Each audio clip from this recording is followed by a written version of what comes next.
Step.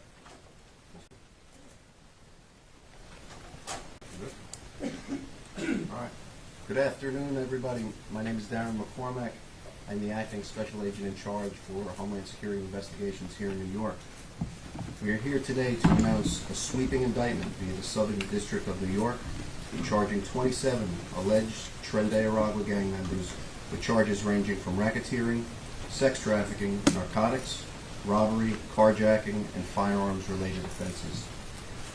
This impactful case is the result of an investigation led by HSI New York's Violent Gang Task Force and New York City Police Department, with the invaluable assistance of the U.S. Attorney's Office of the Southern District of New York, ICRO, ATF New York, and CBP. HSI New York's Violent Gang Task Force has been at the forefront of TDA-related investigations nationwide. Today you'll be hearing from Board of Czar Tom Homan, followed by New York City Mayor Eric Adams, NYPD Police Commissioner Jessica Tisch, and New York City Deputy Mayor for Public Safety Kaz Daughtry. We are also joined today by HSI New York Deputy Special Agent in Charge James Manning, who oversees the National Security and Public Safety Division. We will not be taking questions related to this specific investigation due to its ongoing nature. However, Mr. Homan will remain after the formal press conference to take any policy-related questions. Now I'm honored to welcome Board of Czar Tom Homan to the podium to speak more about the significant milestone in HSI's ongoing efforts to combat transnational criminal organizations, specifically TDA. All right, so 27 TDA charged, 21 in custody, looking for 6 others are on the run.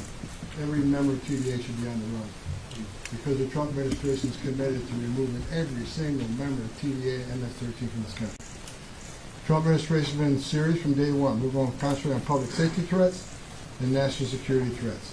And the results of our collaboration, 27 TDA members, and look at the weapons in front of you. This is what collaboration looks like. This is why I've been working with Mayor Adams since November. I never asked the city, NYPD, to be immigration officers. I asked them to work with us on significant public safety threats and national security threats, and that's what we're committed to doing. I was disappointed yesterday to read that there's a lawsuit holding up our Rikers Island memorandum of understanding, where it lets federal agents in Rikers Island to do more of what you see in front of you. Identifying terrorists, TDA members, MS-13 members are in custody of Rikers Island. When they're done, they're handed over to ICE, and we do more of the investigation, prosecution, and removal of these dangerous gangs. I hope the people who follow the lawsuit see this press conference today. What you see today is a result of collaboration between local and federal law enforcement. I'm thankful to NYPD for helping this investigation. HSI, you've done an outstanding job. U.S. Marshals involved. This is what law enforcement is about. This is the result you get when cops work with cops. Bottom line, I think the judges, hopefully the judges watching, the judges hearing this lawsuit, that collaboration works. It keeps the city of New York safer. No one can argue. I don't care what side of the political spectrum you're on. No one can argue what happened here in the last several months that resulted in 27 TDA being indicted. No one can argue that doesn't make the streets of New York safer. My home state.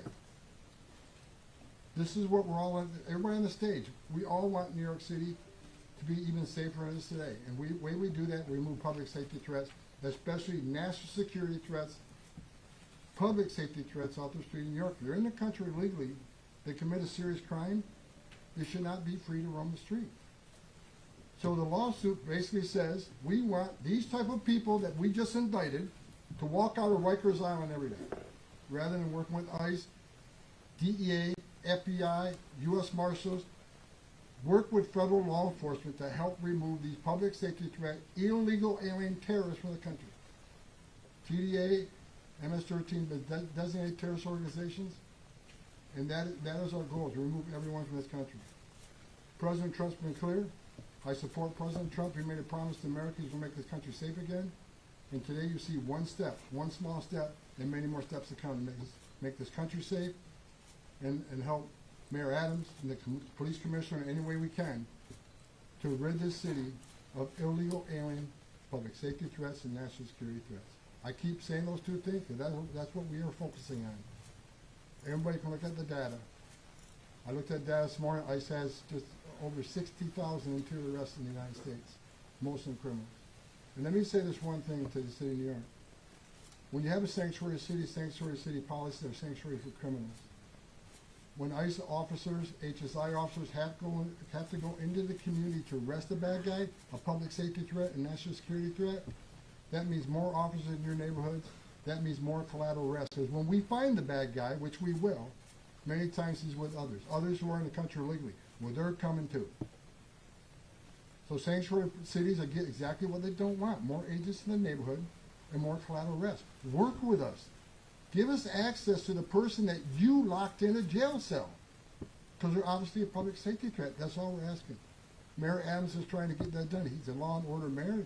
Simply wants to give access to the people that were locked up that are public safety threats, national security threats. It's simple. It's logic.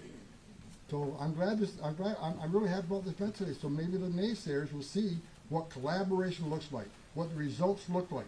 This city is safer today because the men and women standing on the stage and men and women in the back of the room wearing those uniforms.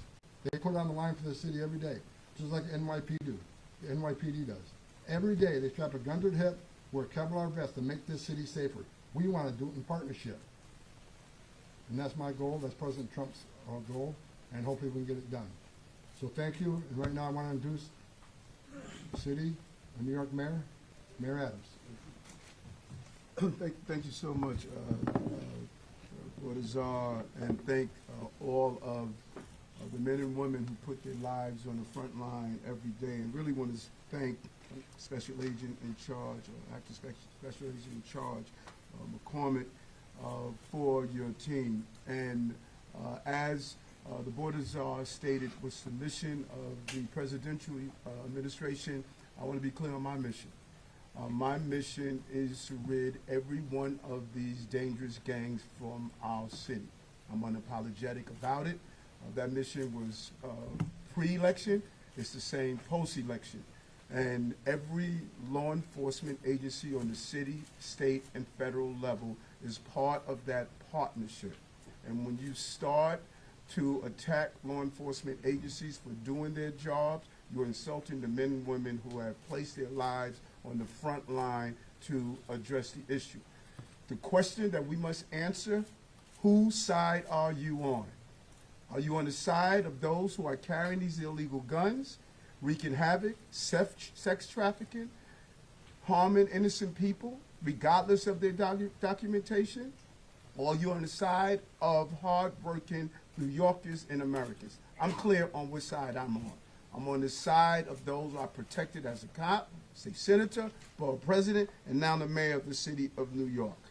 That's the side I'm on, and I'm clear on it. And I'm not apologizing for going after those who carry these illegal guns, wreaking havoc on communities. And so those who want to romanticize these characters and make it seem like they are here just to be part of the American dream. The American dream is not doing armed robberies. The American dream is not discharging guns. The American dream is not shooting at police officers. The American dream is not going into homeless shelters and taking the documentations from innocent people and forcing them into sex trafficking. That's not the American dream. And we're not going to be a safe harbor for criminals. That's who this group is. And hats off to the entire team. Hats off to Homeland Security, HSI. Hats off to ICE. Hats off to NYPD. Hats off to the FBI. Hats off to those who are part of this collaboration to take dangerous people off our streets. Dangerous people. No regard for who they shoot at and what they do to carry out their actions. And today's gang takedown is another victory for safety and law enforcement in our city. The defendants include members of the notorious Tren de Aragua. And let me tell you something. I won't have a tequila drink with a gang member. I won't be hanging out with them and hugging them, acting like they are victims. They are not victims. They create victims by their actions. a transnational criminal gang based in Venezuela that has terrorized people in their own country and here in America. When I was telling the active special agent in charge when I was in Ecuador, people were stating, we don't want to leave Ecuador, but we've been run out of Ecuador because of the gangs that are in our country. Then they came here, and you know what they saw? They saw some of the same gang members and representations and symbols of gang members. Speaking to the police commissioner this morning, we are amazed that we've been able to keep down crime at the level that we have been able to, and it's because we prevented them with our law enforcement, federal partners in city and state. We prevented them from taking a stronghold and foothold in our city, and we're going to continue to do that. And as a former police officer, I was horrified and I was disgusted on January 27, 2024, when police officers, 2 NYPD police officers, were attacked in Times Square. That was a symbol of a total disregard for the law enforcement community of this country, not only of this city. The senseless assault on our officers kick-started the investigation we are talking about today. When I spoke with Chief Shell and Deputy Mayor Daughtry, who was an assistant commissioner at the time, I said, this can't happen in our city, and we need to find everyone that's responsible for it. Because if you attack the symbol of public safety, a man or woman who's wearing that police uniform, you're attacking the stability of our country. And I said, find them and send a strong message. And today, we found them, and we brought them to justice in the process. But this is just not about one incident. These gang members were trained to shoot and kill cops. Trained to shoot and kill cops. But it's more than their training. They carried out the actions. We saw in the 115th precinct on June 3rd, 2024, one officer was shot in his bulletproof vest and the other in the leg. He was already indicted, the shooter was already indicted for that shooting in Queens County and now faces additional federal charge. The 27 people in these incidents, these indictments are accused of unbelievable criminal behavior. And they have been charged with firearm offenses, racketeering conspiracy, sex trafficking conspiracy, alien importation conspiracy, and drug trafficking conspiracy. They were forcing women into sex trafficking, forcing them into sex trafficking. Thanks to this hard work of the NYPD, HSI, Violent Gang Task Force, and other federal partners, Tren de Aragua has never had a chance to take a foothold in this city. And because we have secured our border, we're seeing less come in with illegal activities into our city. The numbers don't lie, folks. The numbers don't lie. I know the side that I'm on.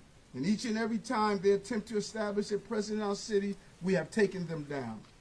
And we will continue to fight violent, transnational crimes with the full force of the law. In the 2025 alone, we have taken down 5 long-term cases related to Tren de Aragua with 42 case subjects and more than 100 guns. This is just an example of what we were able to accomplish. In this specific indictment we are discussing today, case subjects are in custody, finally unable to do any more harm to our city and our nation. Now it's time to keep them incarcerated and not the revolving door system that we've witnessed, allowing them to come out over and over again, inflicting violence on our communities. Law enforcement is doing its job. That's one part of the criminal justice apparatus. The other aspects of the criminal justice apparatus, they must do their job. Keep dangerous people off our streets after we take them off our streets. This case resulted in the seizure of 30 guns.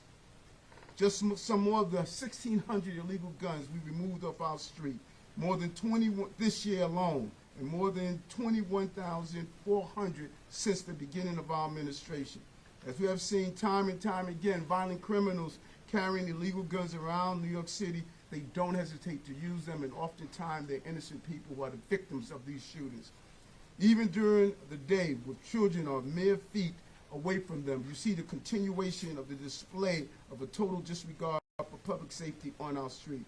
Public safety has been our administration top priority, and it's good to have partners in the federal agencies who are joining us in this priority on how important it is to keep our city safe. Because when we have broken down silos in intense and close collaboration with our law enforcement partners, it's the best way to rid the streets of the violent gangs. Our strategy continues to work. The first 3 months of this quarter, we witnessed the least amount of shootings in the recorded history of this city. And it's because we're taking dangerous people off the street like here. Breaking, shooting, and homicide records, making our city safe for 5 straight quarters for crime reduction is no accident. The smart policing. Now, this is the results of leadership, strategy, and the hard work of our entire administration. We remain the safest big city in America because of that, as well as a haven for hard-working immigrants and their families who deserve safety and justice in this community. And I always say, we enforce criminal and immigration laws because that's what we would do.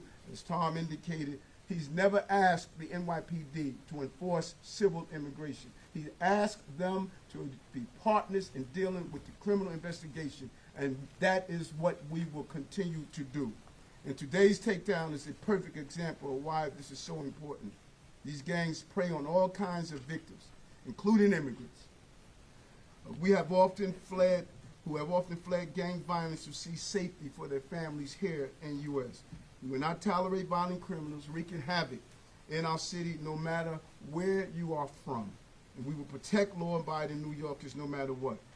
And I think what Tom stated is really going over the head of so many.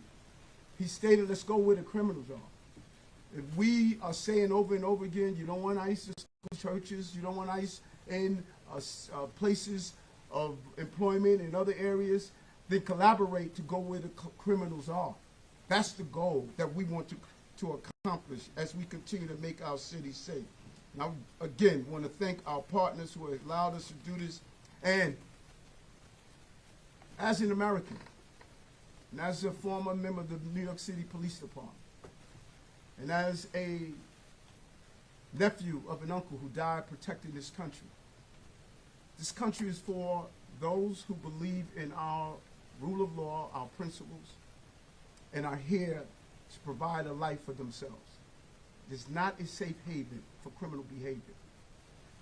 And it's time for all of us to ask the question, particularly those who are in government, that find it more convenient to have a tequila drink with someone who's a gang member. Which side are you on? I know the side I'm on. I'm on the side of law-abiding people who are in this country. I cannot thank you guys enough for the job that you've done. Let's continue to make this city the safest big city in America. Thank you. Commissioner.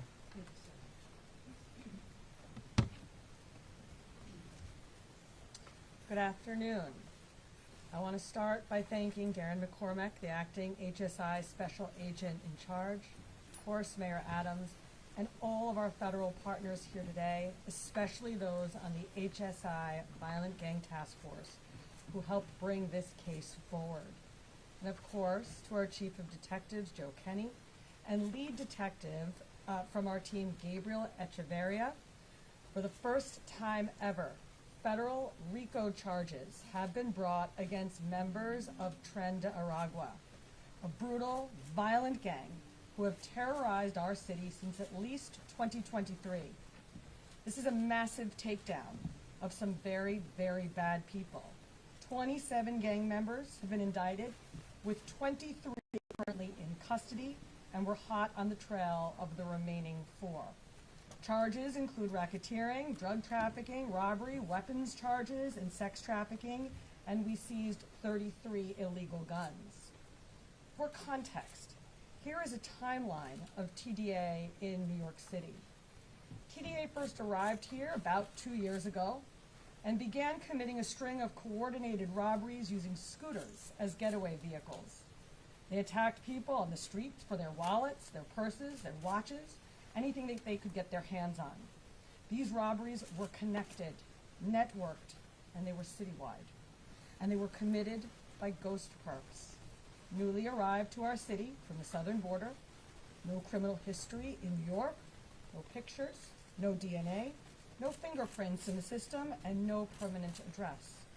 They were issued IDs when they entered our shelter system, but they would swap them freely. So when they finally got arrested and went before a judge, no matter how brutal the robbery they committed was, Their lack of criminal history, combined with New York State's bail laws, meant that they were released, free to continue their violent spree.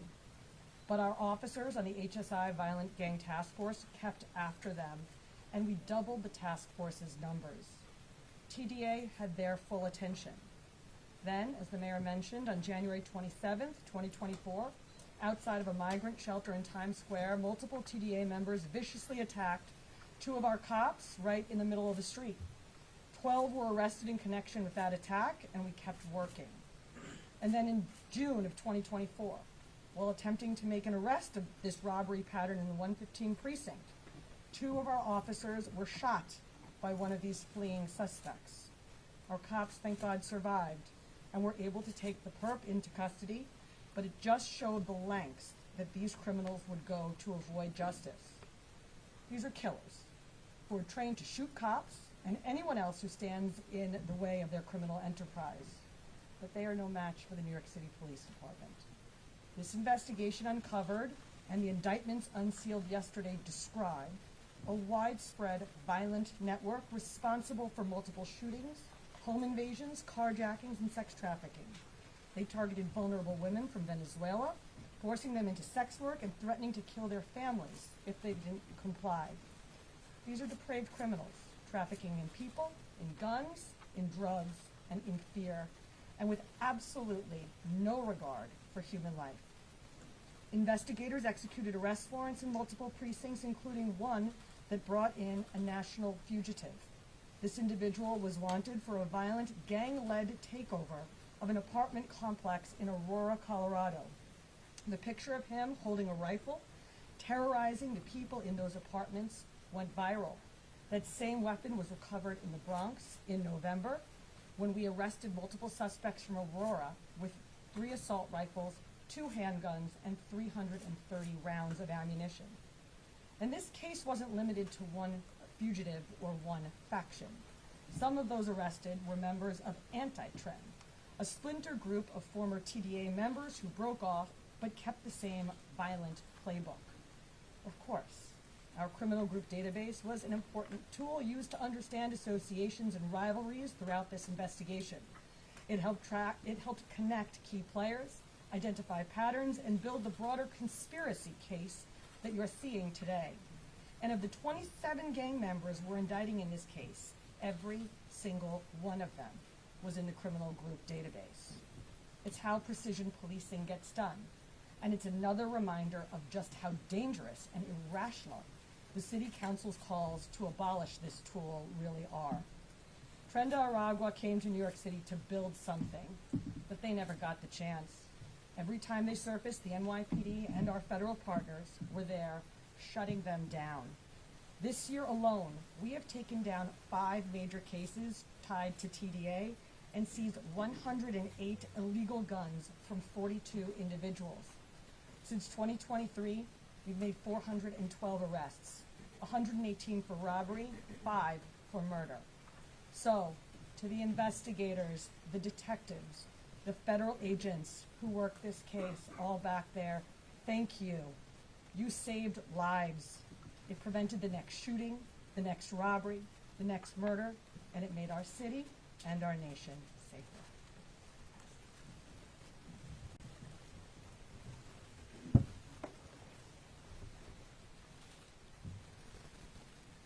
Thank you, Commissioner Tisson. Thank you to all of our partners here in this case.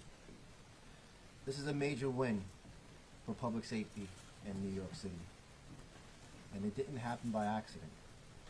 It happened because we worked together across all levels of government to dismantle this violent and dangerous organization and stop them from preying on communities. We are one team with one mission, and that is keeping people safe. Tren de Aragua is not just another gang. It is a terrorist organization, a criminal enterprise known for brutal violence, human trafficking, drug dealing, and terrorizing communities. New Yorkers know this all too well. Since this gang first arrived on our radar, we have seen them threaten our neighbors and our businesses with drive-by thefts on mopeds and scooters. We have seen guns and dangerous pink drugs flood our streets. We have witnessed Tren de Aragua members shoot two of our finest simply for doing their job, and that is keeping New Yorkers safe. And I remember that night. I remember, Mayor, we were in the hospital room watching that body camera, and one of the officers that was shot in his vest, he said, "I'm okay. I need you to go. My partner's been hit in the leg." Unbeknownst to those two officers that they just encountered a terrorist on our street. The crimes weren't isolated to instance. They were a deliberate campaign to spread fear, violence, and disorder on our streets. New Yorkers deserve better than that, to live in fear on our streets.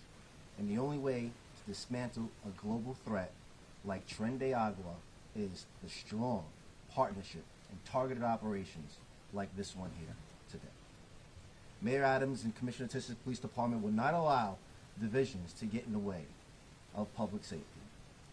When we partner with the federal authorities on criminal matters, we strengthen our ability to go after violent criminals. We're talking about people engaged in human trafficking, pushing deadly drugs, and bringing guns into our neighborhoods. Let me be clear. We are going to go after you and every person who is causing harm to anyone in New York City. And we will continue to build partnerships that keep New Yorkers safe and make this the safest big city in America. This kind of teamwork, that makes the dream work. Mr. Mayor, I remember back in 24, you just mentioned a little while ago, in January 24, when you were talking to me and Chief Shell at the time, and you asked us and you tasked us to develop a strategy to go after TDA. You told us to work with any agency, and I remember this clear as yesterday. You said work with any agency that is going to keep all of New Yorkers safe, and they criticized you for that. But here is the successful result for working with our federal partners, right here in front of you. We will not allow terrorist organizations to operate unchecked in this great city, the greatest city in the world. We will not stop going after criminals who think they can bring fear into our neighborhoods. This team will find you, and we will bring you to justice. And we will continue to work with our partners to protect New Yorkers and to continue to make this the safest big city in New York and America. Thank you.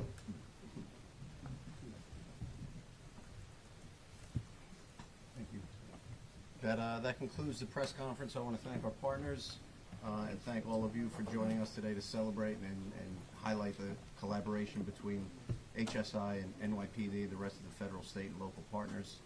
Mr. Holman's going to stick around for a few minutes to answer any policy-related questions. Mr. Holman, Shimon Prokopez from CNN. How do you square the two? I mean, you have your HSI agents, DRO officers out there going after, the hardline criminals, but then you're also seeing them at college campuses, at residences of college students, all for political speech, accusations of potential, possibly because they were protesting. The other thing, you have people that are being taken into custody that are here on student visas, just off of summonses, being summoned for traffic stops, being told they have to leave. These are people who've been in this country for many years, part of our education system, all being told to leave, and some are leaving. Some are fighting them on the street. But how do you square the two? I mean, you have images like this. That's right, 8 questions, but bottom line is the college students, their visas are being suspended because the State Department believes in national security threats. Not all. Sir, not all. And it's not about what they say, it's about what they say and what they do. First Amendment rights, I can't stay in a movie theater tonight and claim fire. There's a limit. When you come to this country on a visa or become a resident alien, that's a privilege that comes with certain responsibilities. Yeah, but some Now, I'm not with the State Department. I didn't make the decision to cancel his visa. But our job is, when he cancels his visas, they're removed from the country. Right. As far as the others you talk about, we are forced in the community because of sanctuary cities. There's New York City, I'll say it again, New York City, you're a sanctuary city, you're a sanctuary for criminals, because we can't arrest a bad guy in Rikers Island, for God's sakes. We gotta go in the neighborhood and find him. I said from day one, ICE is going to enforce the law, unlike the last administration who says ICE can't arrest an illegal alien for simply being here illegally. they're rewriting federal law. No, ICE agents took an oath to enforce immigration laws, and we go find the bad guy, and they will. If he's with others, they're coming too. Prioritization doesn't mean maybe I prioritize my family life over my work life. I don't forget my work life. We're prioritizing public safety threats and national security, and that's what we're doing. The data proves it. But the students who are just getting traffic summonses, do you think they're national security threats? I'm not involved with this investigation. I can tell you we're going to force I guess immigration. what I'm getting is, don't you think that those Prioritization doesn't mean forget about everybody else in the country illegally. It's not okay to be in this country illegally. Okay, It's not okay to enter this but country they're not illegally. here, right? They're here on student visas, but. Well, we can talk case by case, but every case is different. I can't put them all in one bucket. I don't know the details of investigation. ICE and Border to arrest thousands of people a day. I'm not familiar with every investigation. But do you think that it all hurts this agency that is doing this kind of work to have it with images, wearing masks, stopping college students, taking them wherever? Do you think that that I hurts think the work? American people elected Donald Trump to enforce immigration laws is exactly what we're doing. We're doing what the American people voted for. It's not okay to be in this country illegally. Mr. Holman, I wanted to ask you about those who cross the border illegally. Would you want to deport somebody who crossed the border illegally regardless of whether they committed a crime? And you mentioned ICE on Rikers. If ICE doesn't reopen their office on Rikers, what would you do? I mean, what would you want the city to do? What would you want the mayor to It do? means we're going we'll put more agents on the streets in New York. We're going to get the bad guy regardless. We'd like to give him, look, we didn't decide to lock him at Rikers Island. The local authorities did. Why? Obviously a public safety threat. And I think any member of the city council who's going to sue to end that agreement, based on what you see, this is just one example of what collaboration means.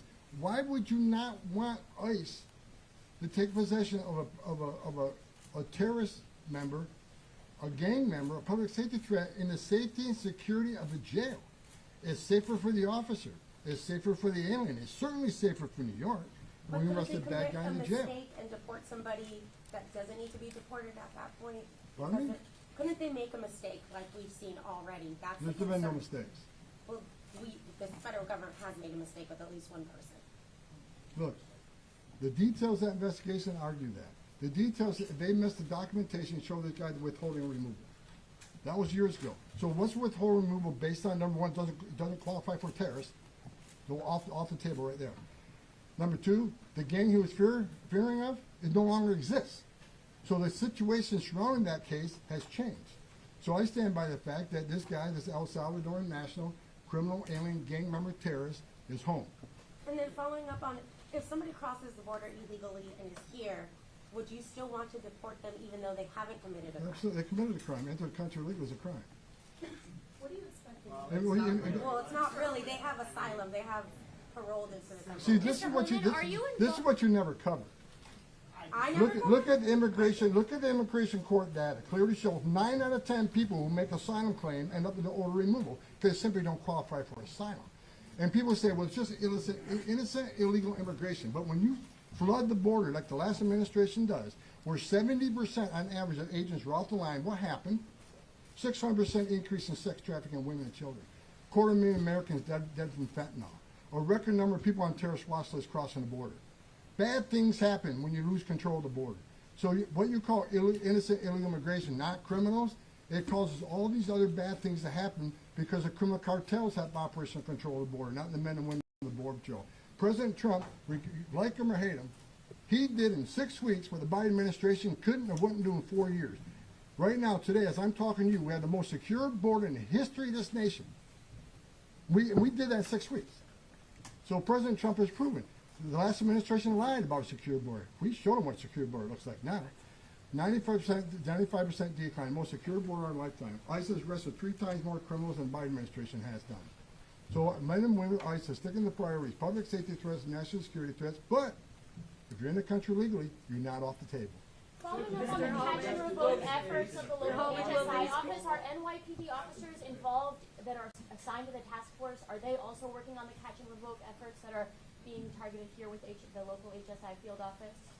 I don't understand. Say that again? The catch and revoke efforts that are Catch and targeting revoke. students that HSI is involved with, that were just the question that was just You mean the asked. students? Yeah, the student. The students. Are NYPD officers assigned to the HSI task force also involved in those efforts? Mr. Holman, these suspects, these suspects, are they going to be tried or deported? That's up to the local district attorney. And now, there's some are gonna be prosecuted federally. It depends. That's what collaboration looks like. Can you explain the difference in approach here? You're bringing a RICO case against gang members. In other areas, the administration has preferred to bypass the courts and just put them on airplanes. No, they don't bypass the courts. The local field office always works with a local prosecutor, federal prosecutor. If they want to continue the prosecution, they do a writ and take them back into custody. Many times the prosecutors, you know what? Deport them. We'd rather have them deported. In all these cases? Not all these cases. I'm just saying it's case by case with thousands of cases a week, right? Where the local field office works with the local and the federal prosecutor for the federal criminal investigation, federal prosecution, to coordinate. Do you want to keep them for prosecution? We can make that happen. Do a writ, take them back into custody. But ICE collaborates with the prosecutors on what the next steps are going to be.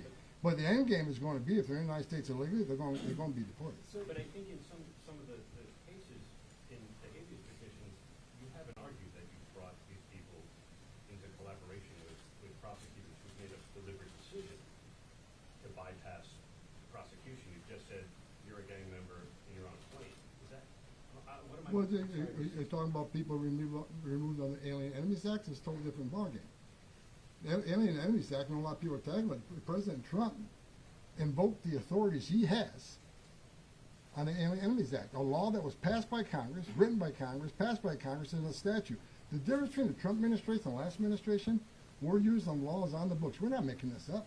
We're enforcing laws on the books, using every tool we got to remove terrorists from this country. Mr. Holman, you talked about. Mayor Adams has done enough to collaborate with ICE, or would you like to see more? I would like to see more, but I know he's in a tough position when you got a city council fighting him all the way. Plus, you got a governor who doesn't support what we're doing here today. I mean, as soon as they found out that the mayor was going to work with us to get in Rikers Island, you got the governor come down and try to get him removed from office, and the city council following. Look, any member from the city council here today? Speak up. Find that strange? No member of city council is here today to look at what collaboration means. Whether they're going to sue the administration, stop us from going to Rikers Island. Regardless of what the judge decides, or regardless of what the city council thinks, there is no sanctuary in the United States for Tren de Aragua MS-13. Either you let us into jail, in the safety and security of the jail to take them into custody, that makes New York City safer, rather than what we saw here, or we get them on the street. And what more would you like? What more? This is going to be our last question, folks. This will be our last question. There are hundreds of thousands of children that were trafficked in this country in the last administration. Many are missing. And I'm hoping the NYPD will help us find some of these children. Some are in sex trafficking. We already found some. Some are in forced labor. We already found some. Not all of them. Some will be with family members. But we'd like the NYPD, who has one of the best intelligence divisions in the world, to help us find some of these victims of trafficking. I think that'd be a game winner for everybody involved. Mr. Holman, you talked about collateral arrests. Can you say how many collateral arrests were involved in this 27, or give us an update on the field office's efforts in the past 2 months since interagency teams started making arrests in New York City? Well, we'll arrest as many as we find. We have to go through the How many? We're not going to walk away from everything else. How many were involved in the 27? All right, everyone, thank you so much.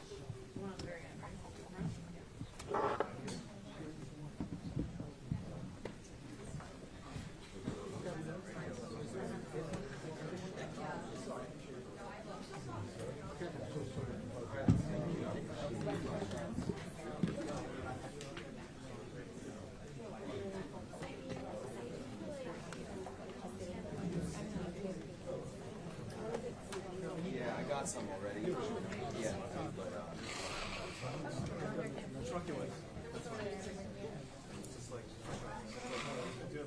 Hey, it's Christian. All done. This is the first time for you. Overhead.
personal, all right. So just what? I mean, the Shinnecock Nation and the Puspatuck tribe, they're saying unless you're, Native American, you don't know. But you're saying what? I feel it's an honor to them that the Wantor Warriors, the Massapequa Chiefs, the Native heritage of us using their name. We've been using their names for I don't even know how many years. I'm from Wantor. My daughter's family's in Massapequa, so we're both involved in this. And I don't feel it's a disgrace to them all. If anything, we're honoring them. So. Thanks so much. That they should be someone else. I just want to know your opinion. I mean, I don't know. I don't think it's disrespectful. I think it's actually an honor, kind of. To honor them. A lot of people are saying that too. It's a pride thing. I think it's fine. Thank you. Really do. Thank you. Think they should save the Chiefs or Save the Chiefs. Okay. All right. Save the Chiefs. You think they should not switch? Should not switch. Save the Chiefs. Okay. I'm a Chief. Class of 77. Thank you. Okay. I haven't seen anybody complain about it.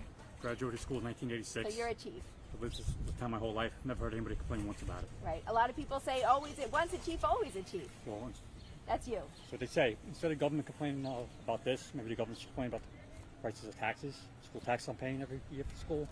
So do something about that. Thank you That's so much. name. Thank you. My daughters work for the school. Chief is an honorific. It's not a derogatory term. And to have someone, from upstate New York or whatever, come down and without consulting anybody down here, try to change things around. Okay? As the article in the Post said, Kansas City Chiefs, look at the Atlanta Braves. But I'm concerned about Massapequa, and I think we should keep the term. It's been with us for many, many years in terms of the neighborhood, and it's, as I say, it's an honorific. It shows positive things. What do you think about the president? Ridiculous, but I don't want to be on camera I'm because looking. Everybody's saying keep the Chiefs, but Native Americans are saying it's very offensive. I agree with you. And what do you think? They should just switch? It's not. Look, we asked the Native Americans if they would be offended. They said yes, and we have to respect them. That's the way it is. Do you think that Trump has better things to do? I think President Trump has a load of better things to do than get caught up with this. I appreciate it. Thank Thank you. you. Look at him. Go for. I'll hold it. You look at him. What do you think about it? I think it's awesome. I think it's great that Trump reached out to saying that we should keep the Massapequa logo. It's been embedded in our community, in our town for so long, and it's weird that people are trying to take it away.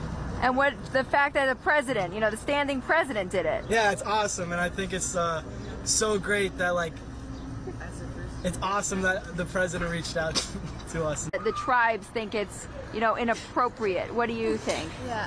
I don't think it's inappropriate. I feel like it's just history. I feel like if anything, we're supporting it. Yeah. Yeah. So look at her when you talk. I know that's weird. Go for it. I feel like if anything, we're supporting it and making it a better thing, showing that it's good. Yeah. That's a good thing, not a bad enhancing thing. it. We're kind of enhancing it. Go for it. I'll hold it. Go for it. Look at him. I think they should keep the Chiefs logo because it's always been like that. Yeah. And looking at her, what do you think? Because it reminds me of this town and where I live in. So. Because it's been like that our whole lives. Yeah. Thank you. You're Native American? I am. I'm on drinking a lot of Native American. Hold on one second. 2.5%. No, I swear I have way more than that. Okay, go for it. I'll hold it. That's so embarrassing. No, it's fine. So you don't care. There are people who do care. You don't. As someone who... Hold on, just stand up. It's fine. Go for it. Okay. As someone who don't lean down. Just go. As someone who has Native American heritage, I find this is not offensive at all, especially considering the Kansas City Chiefs also have the same name as we do, and they don't have a band, so why should we? Anything else? If you could kind of look at her when you speak. I know that's weird. Go for it. I don't think it has any rude intentions behind it. I think it's just the name. We've had it for so long, so I think we should just keep it. Yeah. What else would we be without the Massapequa Chiefs? And what do you think, looking at her, the president chiming in and doing this? We really appreciate it, and that it's getting out there to the rest of the world. And all the recognition, yeah. It's great. Why bother? This Massapequa is all about Indian country, right? And you know, they don't say nothing about the Kansas City Chiefs in pro football having to change their name, but you know, I hopefully President Trump will come through and keep the Chiefs as they are. You know, and it's gonna be very nice. It's a beautiful town. Once a chief, always a chief.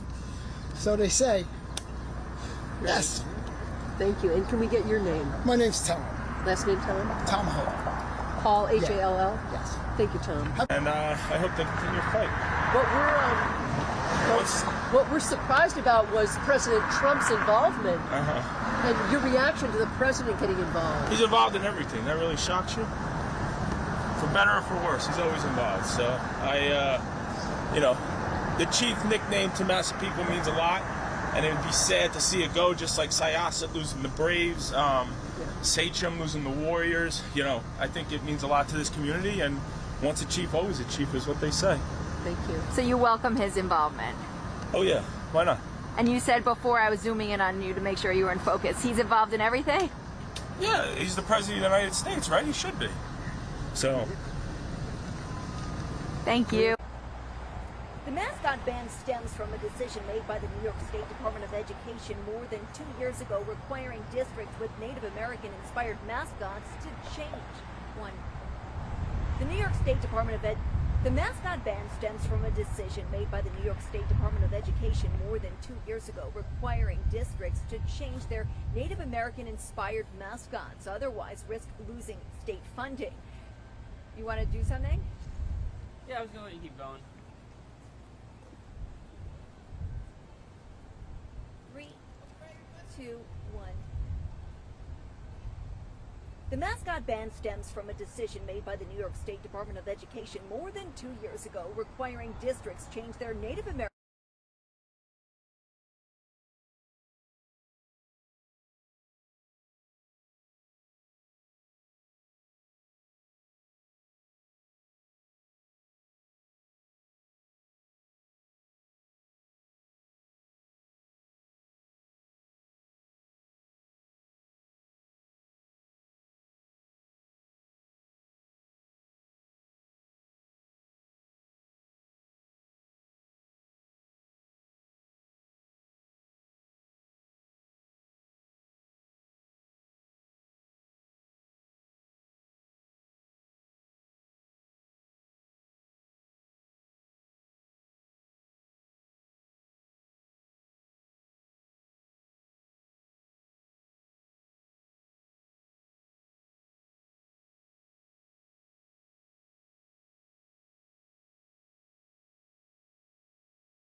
Hello and welcome. Just a reminder, please set your phones to silent. Please set your phones to silent. Thank you.